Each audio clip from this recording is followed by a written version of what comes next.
Pregunta de don Vicente Álvarez Areces. Tiene la palabra su señoría. Buenas tardes. Señor presidente del Gobierno, como usted sabe, el Producto Interior Bruto ha sido la herramienta que se ha utilizado desde hace décadas para medir la actividad macroeconómica. Sin embargo, no es un indicador para medir el bienestar de los ciudadanos ni de las naciones, que también la Unión Europea lo ha considerado así en numerosas ocasiones.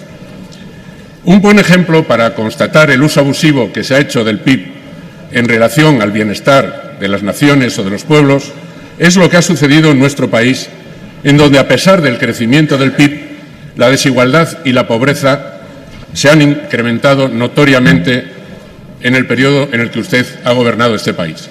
Por eso le pregunto, ¿qué piensa hacer el Gobierno para revertir tal situación?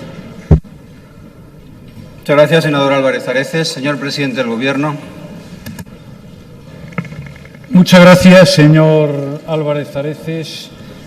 No puedo compartir el enunciado de su pregunta, pero sí puedo compartir y comparto su preocupación por la desigualdad. No comparto el texto de su pregunta porque la desigualdad no está aumentando en España. Al contrario, en los últimos años esta situación ha comenzado a corregirse. Sin embargo, sí comparto su preocupación porque falta todavía mucho por hacer. Algunas consideraciones. La principal causa de la desigualdad es el paro. Hoy no hay nadie que lo discuta ni lo ponga en tela de juicio, lo cual es lógico, porque una persona que encuentra un puesto de trabajo mejora como del día a la noche su situación, pero además también mejora la situación de los demás, porque esa persona que encuentra un trabajo paga impuestos sobre la renta, cotiza a la seguridad social, consume y, por tanto, paga impuestos indirectos y lo hace en beneficio de todos, porque eso supone un aumento de la recaudación. Pues bien, desde febrero del año 2014, que fue cuando comenzaron a producir sus efectos las políticas económicas que pusimos en marcha en la pasada legislatura, la afiliación a la Seguridad Social aumentó en más de 1,5 millones de personas, el último año en 557.437. Y esa creación de empleo llevó a un aumento de la recaudación, y las dos cosas juntas también llevaron a un periodo de reducción de la desigualdad que, por fortuna, hoy todavía continúa, como dicen todos los índices nacionales e internacionales que vemos muy a menudo en los medios de comunicación. Lo que debemos hacer en el futuro, por tanto, es seguir trabajando para continuar aumentando el empleo en nuestro país, el gran objetivo nacional, para continuar aumentando, por tanto, la recaudación y para mejorar las políticas sociales, que también son muy importantes a la hora de arreglar la desigualdad entre españoles. Muchas gracias.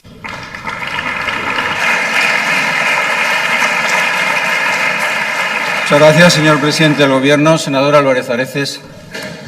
Hace solo 2 semanas le pregunté si pensaba usted recuperar el gasto social recortado por sus gobiernos en estos años sin que me diese una respuesta satisfactoria. Le recuerdo que los servicios públicos esenciales son instrumentos muy útiles para reducir la desigualdad, como indica la OCDE en su último informe sobre la distribución de ingresos y la pobreza.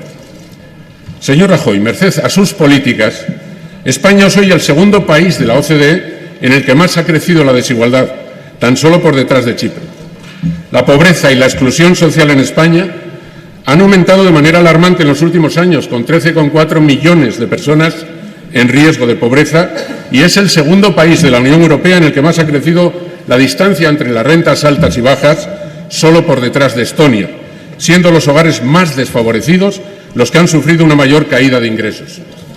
Con este escenario, señor Rajoy, tenemos en nuestro país un desafío de la máxima prioridad, que es articular políticas redistributivas que permitan conseguir una sociedad más justa e igualitaria. Tenemos que generar oportunidades para todos. El fundamento del malestar social que existe hoy en España es la desigualdad. El aumento de la desigualdad en materia de oportunidades, en salarios o en renta disponible en España se ha producido fundamentalmente por los recortes llevados a cabo en los servicios públicos básicos y la devaluación salarial, fruto de su reforma laboral, que provocó una gran precarización en el empleo, que afectó de forma especial a los que tenían los salarios más bajos y a los que se vieron obligados a cambiar de empleo. Supuso bajar el nivel de vida de la mayoría de los ciudadanos al afectar a los salarios, a las pensiones y a las prestaciones por desempleo. Todo ello ha provocado una redistribución muy negativa de la riqueza, ya que se ha producido una pérdida de peso de las rentas salariales a favor de los beneficios empresariales. Esa redistribución de la renta ha sido injusta e ineficiente. Digo ineficiente porque también provocó el desplome de la demanda interna.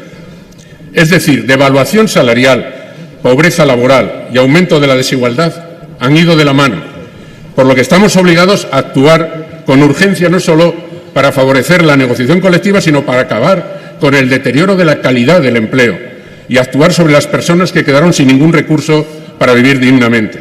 Recordemos que casi el 50% de los desempleados no cobra ninguna prestación. Tampoco se ha conseguido avanzar en la igualdad, en la brecha salarial que hay entre hombres y mujeres, con una brecha superior al 18%, según Eurostat, que es la sexta más alta de los 28 Estados miembros de la Unión Europea.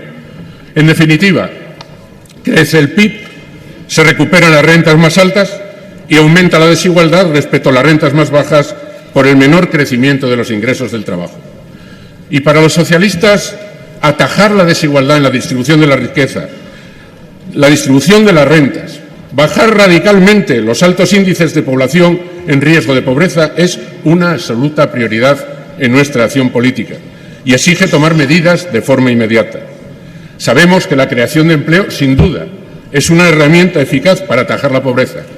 Sin embargo, hoy ya no basta para evitarla, porque más de la mitad de la gente pobre pertenece a familias que tienen algunos ingresos. Se ha generado una nueva clase social de trabajadores pobres, víctimas de los bajos salarios y de alta temporalidad. Reducir la pobreza laboral requiere además otras medidas sociales que complementen los ingresos. Por todo ello, señor presidente, tenemos que ser conscientes de que con estos niveles de pobreza y de exclusión social en España podemos tener problemas muy serios de cohesión social y afectar también a la estabilidad de nuestro sistema democrático. Sabemos que las propuestas que se hagan tienen que desarrollarse sobre un sistema coordinado, integrando todas las prestaciones existentes actualmente, dispersas e inconexas, y también hacerlo en permanente colaboración con las comunidades autónomas y las entidades locales. Por todo lo argumentado, señor Rajoy, hoy le traigo aquí, en nombre del Partido Socialista, dos propuestas urgentes. La primera es crear por ley un ingreso mínimo vital como nueva prestación no contributiva de la Seguridad Social, destinado a hogares sin ingresos o en situación de vulnerabilidad, que cubra sus necesidades básicas para vivir con dignidad. La segunda es que extendamos la protección por desempleo y recuperemos el subsidio para los parados mayores de 52 años, extendiendo su duración hasta que encuentren un trabajo o accedan a la pensión de jubilación. Le pido sencillamente que usted se pronuncie sobre ello, con un sí o un no. El próximo domingo, nuevamente, las organizaciones sindicales saldrán a la calle a manifestarse con reivindicaciones que consideramos justas, como las que acabo de formularle y otras que ya expuse en anteriores ocasiones. Nosotros estaremos allí apoyándoles porque estamos convencidos de que son reivindicaciones que favorecen a nuestra sociedad para ser más justa y que disminuya la creciente desigualdad. Señor Rajoy, no podemos dejar abandonados a su suerte a todas esas personas que sufren situaciones tan duras como la actual. Y por eso le pido que nos pongamos en marcha, que abra un espacio de negociación para que esas 693.000 familias sin ingresos que hay en España puedan tener una renta mínima vital que les permita afrontar las necesidades más básicas, que es también una nueva dimensión de los derechos humanos acordada recientemente por Naciones Unidas. Eso es lo que espero en un marco de negociación y en un marco donde la política prime sobre cualquier interés y, sobre todo, los intereses generales de nuestro país. Gracias.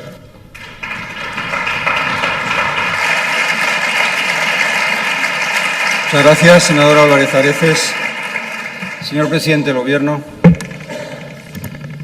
Muchas gracias, señor presidente. Señor Álvarez Areces, yo puedo estar de acuerdo con muchas de las afirmaciones que ha hecho usted aquí esta tarde, pero desgraciadamente, como sucede tantas y tantas veces en la vida, unas cosas son los buenos deseos, que todos lo tenemos, y otra cosa es cómo conseguimos que esos buenos deseos en la realidad se puedan plasmar. Vayamos a la mayor, al origen del problema que usted plantea, que es el del aumento de la desigualdad en nuestro país. Y la mayor es lo siguiente. En España, en los años de la crisis, perdimos casi el 10% del Producto Interior Bruto. 3.200.000 españoles perdieron su puesto de trabajo y las administraciones públicas perdieron 70.000 millones de euros de recaudación. Ahí está el origen de nuestros problemas y se entiende muy bien. Perdimos el 10% de la riqueza nacional, perdimos más de 3 millones de empleos, 70.000 millones de euros de recaudación, llegamos a tener un déficit público del 11% y a partir de ahí unas enormes dificultades, cuando no imposibilidad por parte de algunas administraciones, como usted sabe muy bien, de financiarse. Y estos males, que fueron los males a los que hemos tenido que hacer frente, trajeron otros. Y uno de ellos, y muy importante, al que usted se ha referido aquí, el aumento de la desigualdad y también la amenaza de pobreza y de exclusión social. Y a esos males tuvimos que hacerle frente y lo hicimos con una política económica que se basaba fundamentalmente en 3 pilares. Primero, las reformas estructurales. En segundo lugar, un fuerte control del gasto público, que era obligado después de perder 70.000 millones de euros de recaudación y con la imposibilidad de financiarse fuera. Eso empezaron a hacerlo ustedes y con razón en el año 2010, como buen seguro usted recuerda muy bien. Y el tercer gran objetivo fue fijar prioridades. Y las prioridades que fijamos fue, en primer lugar, atendamos a las personas en situación de mayor dificultad. Preservamos las pensiones, el seguro de desempleo, atendimos a las comunidades autónomas con el Fondo de Liquidez Autonómica y el Plan de Pago a Proveedores, dedicado fundamentalmente a los grandes servicios públicos, sanidad y educación. Tomamos decisiones importantes de acuerdo con los sindicatos, como prorrogar el prepara o establecer un plan para los parados de larga duración. Y esta política dio resultados, porque tras 5 años de crecimiento económico negativo, la mayor recesión en la historia moderna española, en la historia económica, y ya llevamos 3 años de crecimiento económico positivo. Lo más importante es que eso dio lugar también a un aumento de la creación de empleo en nuestro país.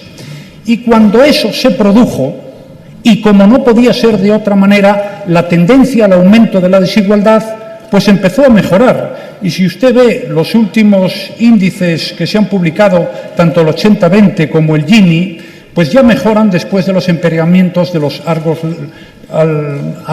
años de la crisis. Tengo aquí un dato de pobreza material severa que ha publicado hace pocas fechas Eurostat. Bueno, pues España evoluciona, por fortuna, mejor que la zona euro, aunque evidentemente yo no puedo estar satisfecho con estos datos.